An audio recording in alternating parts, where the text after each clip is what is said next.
byproduct of that aluminum mining is this substance, hydrofluorosilicic acid, which since the 1940s we've been told is great for remineralizing our teeth, fighting cavities, all of which has been debunked since then.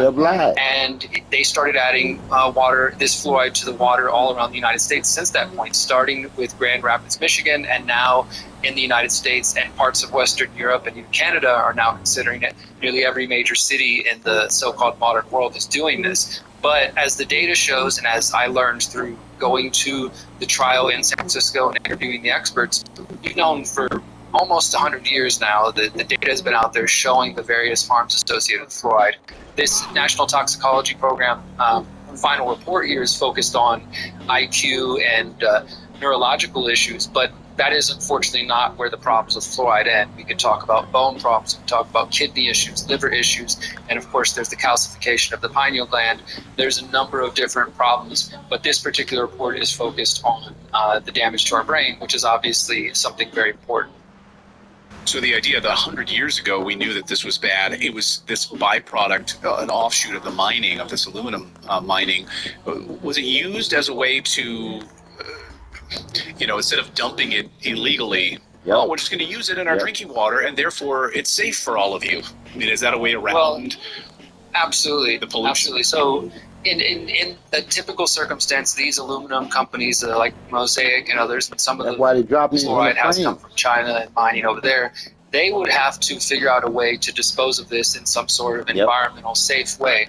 But instead, since the fluoride program, which by the way the CDC still claims is one of the top 10 public health achievements of the 20th century, they are able to instead profit from this waste. So instead of having to spend money to find a way to safely dispose of the fluoride, the hydrofluorosilicic acid, they get to go to major cities like where I'm originally from in Houston, where the city of Houston has had a contract with companies like that for years for $1 million a year. $1 million a year of taxpayer money going specifically to put this poison in water. So the companies profit to the tune of hundreds of millions, if not billions of dollars, instead of having to spend their own money to properly dispose of it.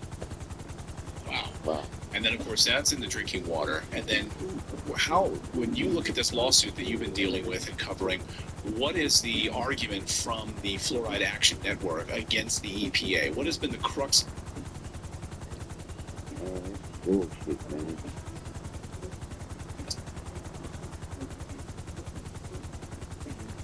To file petitions with the EPA if we believe that we have data and evidence that proves that a substance or a chemical is toxic. So the Fluoride Action Network, which has been a long-time advocate for protecting people from fluoride, I think since 2004, they got to work. They filed a petition providing numerous data showing all the various harms associated with fluoride, and the EPA, of course, denied that petition. Then the Fluoride Action Network filed a lawsuit against them, and so that has been dragging on now for we're looking at almost a decade now, 8 years. And we paying for that. And their argument paying for that. And these legal line lawyers get paid to hold a lawsuit up. Showing as well to conclude that fluoride is indeed a toxin. It has numerous harms to human health, as we've talked about, developing health and going into adulthood. And that's essentially what they're arguing and what they had to prove in court. And having attended both phases of the trial, first via Zoom during COVID lockdowns, and then again earlier this year in the San Francisco courtroom, they have gone above and beyond, proving that, I would say, beyond a shadow of a doubt. It is now still in the hands of Judge Chen, the federal judge in San Francisco, and he heard from the EPA, he heard from all their expert witnesses, and he heard from numerous expert witnesses from the Fluoride Action Network, including some of the leading experts on mercury poisoning, on lead poisoning, and is basically asking the U.S. government and the EPA to apply the same standards that they applied to lead and to mercury, apply those same standards to fluoride, and so far they have refused to do so. And the EPA, although I will acknowledge that there was a historic moment at the trial where the EPA did acknowledge that yes, fluoride is a neurotoxin. The main crux of the debate, disagreement, is at what levels that harm actually begins. Bullshit. We know it's a neurotoxin. Yes, we will admit it. Just depends on how much you get. I mean, what can families do about this? I mean, our family, we've got 3 kids, Natalie and I, and we make sure. So we got that like Hello toothpaste, it has no fluoride in it. This is not a sponsor of the show or anything like that. I know there's all sorts of brands out there now that have no fluoride in it. That's one thing I guess you could do. But as far as the drinking water, what are Americans supposed to do? Are they aware how much fluoride is in their water? Do they know? Are American families notified how much of this neurotoxin is in their drinking water? I don't think the average American, to try to be kind to everybody, I don't think the average American's paying attention. I know people who still drink out of the tap, and I would say immediately that's one thing you should stop doing. Anybody who's listening to this, stop cooking your food with the tap water, stop drinking the tap water, stop making your coffee with the tap water. Because, for example, if you want to make some pasta and you put tap water in there that is fluoridated, because of fluoride being a salt, it will actually increase. It doesn't evaporate as you boil the water away. It increases into your food, so you concentrate it in your food. So then you're going to be absorbing that. And this is another important point with the NTP report. Now, I mentioned earlier how the Associated Press and other corporate media, they're trying to, they're reporting on this, but they're adding the caveat, but they only looked at limits way beyond the currently allowable amounts in the United States. But that is actually inaccurate because there's not just one single source of fluoride. Yes, you get it from no problem, it's on its way. But you can also, as you mentioned, get it from the toothpaste. The other thing is when you're showering, you're going to be absorbing that fluoride into your skin. And then if you are eating processed food, canned goods, etc., unless it specifically says it's reverse osmosis filtered water, more than likely those canned goods are using fluoridated water. All processed foods contain fluoridated water. So there are numerous sources that people are being exposed to this, not just children, not just pregnant mothers, but all people. So one of the best things you can do is to get a reverse osmosis filter. And I'm not talking about just the standard kind of pitcher filter you might buy from Walmart or something. Most of those really don't do anything. I mean, they'll remove some things, but they're not going to get fluoride out. Reverse osmosis is the only process that is strong enough to actually remove fluoride out of the water. And then, people do need to remineralize the water because it's so strong. It takes out maybe some of the minerals in one as well. But you can do things like that. I mean, companies do sell shower filters. You can buy, if you can afford it, you can buy whole house systems where you can install it actually under the sink, and so the water that comes out is filtered. But I understand that's probably out of the range of many people. One of the things that I've seen in traveling all around the United States is that nearly every state and every city has these water filtration stations. You'll see them as you drive around. There's the Penguin, there's the Windmill, there's a few different brands of them, and those tend to do about 7 to 8 different types of filtration, including reverse osmosis. So, like in our home, we go out and fill up 4 or 5 gallon jugs and bring them home, and that's what we drink with, that's what we cook with. We have a shower filter here at our house as well. There are steps, thankfully, that we can take to protect ourselves. But of course, some of us would like to believe that the government is supposed to protect us, and why are they not taking these steps? Hopefully, that will change now that this final report from the National Toxicology Program is out. Hopefully, we will be getting a ruling from Judge Chen. Fuck this hopefully shit. We pay too much motherfucking money to hope they can do their fucking job. If they don't want to do their fucking job, fire their fucking ass, because we don't need no hope in here. Yeah, I think that's the solution, because these reverse osmosis systems are very expensive, and Americans are really strapped right now. So you're going to ask them to put in, I'm saying the government needs to step in here, because you're going to ask every American to do a $2,000 to $3,000 reverse osmosis system in their house. It's just not feasible.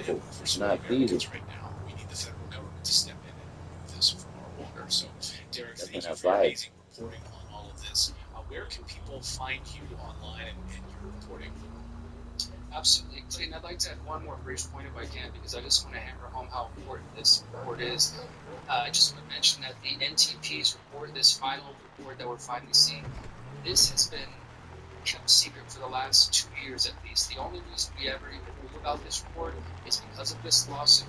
And through the fluoride lawsuit, we were able to get emails which show that the current Assistant Secretary of Health, Rachel Levine, or Richard Levine, depending on your preference, directly blocked the release of this report more than a year ago, more than 2 years ago. And because of the emails that have come out through this court case here, we actually were able to get a view into the background where we saw conversations between the peer reviewers, and we saw conversations between scientists. And I just want to make this point clear that the NTP scientists, well before this final report has come out, they have been fighting to get the truth out. They have been fighting to maintain their conclusions. Every time these anonymous peer reviewers from the government would try to come in and say, we think you need to change the language here, you need to do this thing, the scientists continuously come back and said that we believe in our assessment. In fact, I'll just quote them. They said, quote, it is true that our stated competence assessment is based primarily on studies with total exposures higher than those generally associated with consumption of optimally fluoridated water in the United States. However, the competence assessment also included findings from studies with fluoride exposures that are similar to or even lower than the optimally fluoridated water supplies in the United States. So I just want to make that clear that there are NTP scientists who are not famous or well known, but they have been fighting for the last few years to make sure that this report came out, and it's only because of Rachel Levine and other special interests, including the ADA, that it's taken this long for this to come out. So I want people to understand that there are some good scientists within there trying to keep the data alive, and they've been fighting to get their conclusions out. And if anyone wants to find more about my work, I'm at theconsciousresistance.com. We have an entire section of our website called Water Fluoridation. You can find all my reporting, all of my interviews with the expert witnesses from this trial, and you can also find my written articles over at thelastamericanvagabond.com. We similarly have a whole section dedicated to the fluoride trial and all of the articles I've written on this for the last 4 or 5 years. And you can find me on Twitter at dbrosLiveFree, and I appreciate you having me back on. My pleasure, and wow, I didn't know that. All these assholes should be fired. Biden administration trying to hide. They getting this from paid the to keep American the truth people. from us. Very interesting. Derek, great to see you. Thank you so much for joining us, as always. We really appreciate it. Thank you. Unbelievable. Thank you. Yes, you did know that about Rachel Levine. I covered it. I know, I forgot about that piece of it, but the fact that they knew this information, they kept it from the American people, and the only reason we're learning about it is because of the lawsuit. Yeah, right? exactly So you're right. hiding this information from the American people, and these children are drinking a neurotoxin every day. Absolutely. Yeah. It's crazy. And I see some of these comments in the chat saying, is he being paid for this? Are you guys selling water filters? No, we're not. The reason he's That's one a of great our idea, though. I know it's not that we Redacted wouldn't water if we filters. had a good sponsor that wants to sponsor the show, because now we know this collectively. We know it despite the U.S. government trying to hide it from us. I mean, they're fighting this the same way they fought against acknowledging that Agent Orange was a neurotoxin. They fought like hell to not acknowledge that for Vietnam veterans. So the reason that Derek Bros is one of our favorite guests here on Redacted is because he brings the receipts. Because he's a studier, and that's what we value. We allowing them to rob us, lie to us, and then hold shit from us that we really need so we can know how to handle it. We thank him Keep for that healthy, man. very It's some much. Guy, like bullshit. someone said in our Rip Surfer over on Rumble, says the redacted reverse osmosis system. Well, I mean, they cost like $3,000, I think, like Culligan or whatever. And I saw someone in the chat saying on YouTube saying there's like an off-brand one you can get for like $300. I don't know. Anyway. Study it for yourself. Yeah, definitely. Even if we did have a sponsor here on this show, we would want you to study it for yourself to see if it works for you. But this stuff's hard. It's hard to work around because the U.S. government is putting it on us. I was scared though about the cooking with pasta or something like that. It's like Yeah, water man. out of the tap just for that, because you kind of we do that. We do like the drinking water out of like the canister thing. We get the 5-gallon jugs, but I'm going to do more research into that, because I'm like the 5-gallon jugs that we get. We don't know. And I'm gonna because most of the a lot of the water companies, like you get bottled water and stuff like with that, tap. it comes right out of the tap. Yeah. They're Yeah. not like There was that big scandal. sourcing it out of a spring. There was a big scandal about that in Philadelphia. Yeah, they were selling like bottled water, and it was like coming right out of the tap. It was just like, okay, that's crazy. Anyway, stay vigilant, everyone. We got more news to get to here on the show. We're going to talk about Canada going after people who make social media posts. Yes, the tyrannical Trudeau government is going to talk about that. And Jack Brzovic has a brand new book out on communism, and we are marching towards communism. So we're going to talk to Jack specifically today about communism and how the United States is slipping towards that in a very, very quickly. But first, We'd like to tell you about our friends over at Ramp, because if you want a better way to simplify finance operations for your business, vendor payments, and accounting, then Ramp could be a game changer. They are the corporate card and spend management software designed to help save you time and money, putting money back in your pocket. They give finance teams unprecedented control and insight into company spend. With Ramp, you're able to issue cards to every employee with limits and restrictions and automate expense reporting so you can stop wasting time at the end of the month. In fact, my dad has a company and recently found out that somebody who had a company card was using it for personal expenses and then just paying it back. And he said, why wasn't this